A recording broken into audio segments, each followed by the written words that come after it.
बीड जिल्हा मध्यवर्ती सहकारी बँकेचे माजी संचालक तथा घोटाळ्यातले एक आरोपी मेघराज आडसकर यांनी आज त्यांच्या राहत्या घरी जाळून घेऊन आत्महत्या केली आहे।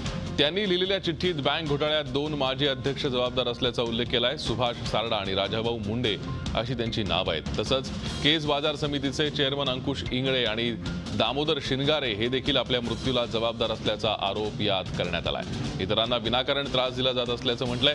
मेघराज हे माजी आमदार बाबूराव आडसकर यांचे चिरंजीव आहेत, तर भाजप नेते रमेश आडसकर यांचे बंधू आहेत। आडसकर यांच्या आत्महत्येपूर्वी लिहिलेल्या चिठ्ठीमध्ये ही नावं उघड झाली आहेत। सुभाष सारडा, राजाभाऊ मुंडे यांची नावं या चिठ्ठीत आहेत, तर अंकुश इंगळे यांचंही नाव या चिठ्ठीत आल्यानं आता या प्रकरणाला वेगळं वळण मिळण्याची शक्यता आहे। अधिक माहिती घेऊयात आमचे प्रतिनिधी लक्ष्मीकांत रुईकर सध्या आपल्या संपर्कात आहेत। लक्ष्मीकांत, या सुसाईड नोटमध्ये ज्यांची नावं आहेत त्यांची नावं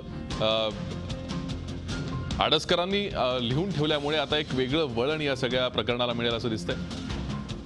अगदी बरोबर आहे भूषण। सगळ्यात महत्त्वाचं म्हणजे या चिठ्ठीमध्ये आडसकरांनी ज्या पद्धतीने ही चिठ्ठी लिहिली आहे त्यावरून एक गोष्ट लक्षात येते आहे की या सगळ्या बीड जिल्हा बँकेचा जो घोटाळा आहे किंवा इतरही जे घोटाळे आहेत त्यामध्ये त्यांचा कुठेही संबंध नाही आणि हा संबंध नसताना देखील पोलिसांमध्ये गुन्हा दाखल झाल्यानं त्यांना वारंवार आरोपी म्हणून लोकांमध्ये त्यांची बदनामी होते आहे आणि त्यामुळे त्यांनी हा प्रकार केल्याचं दिसून येते।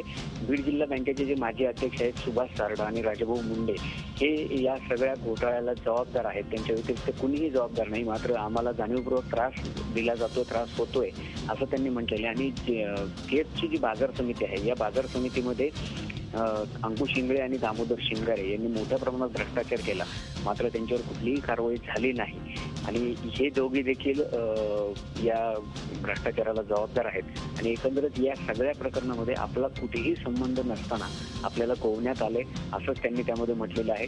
विशेष म्हणजे या सगळ्या ही जी चिठ्ठी त्यांनी लिहिलेली आहे त्यामध्ये त्यांच्या मुलांची काळजी घ्यावी, त्यांच्या आईवडिलांची काळजी घ्यावी आणि मी आता हे जग सोडून जातो आहे अशा पद्धतीने निर्वाणीचा इशारा देऊन आपला यामध्ये कुठेही संबंध नाही हे लवकरच स्पष्ट होईल असं देखील म्हटलेलं आहे। त्यामुळे या सगळ्या प्रकरणामध्ये हे जे माजी अध्यक्ष आहेत हे भाजपचे पदाधिकारी आहेत, भाजपशी त्यांची जवळीक आहे आणि त्यामुळे आता कुठेतरी या सगळ्या प्रकरणाला एक वेगळं वळण लागण्याची शक्यता आहे। राजकीय खळबळ निश्चितपणे बीड जिल्ह्यात उडालेली आहे। भूषण, धन्यवाद लक्ष्मीकांत या सविस्तर माहितीसाठी।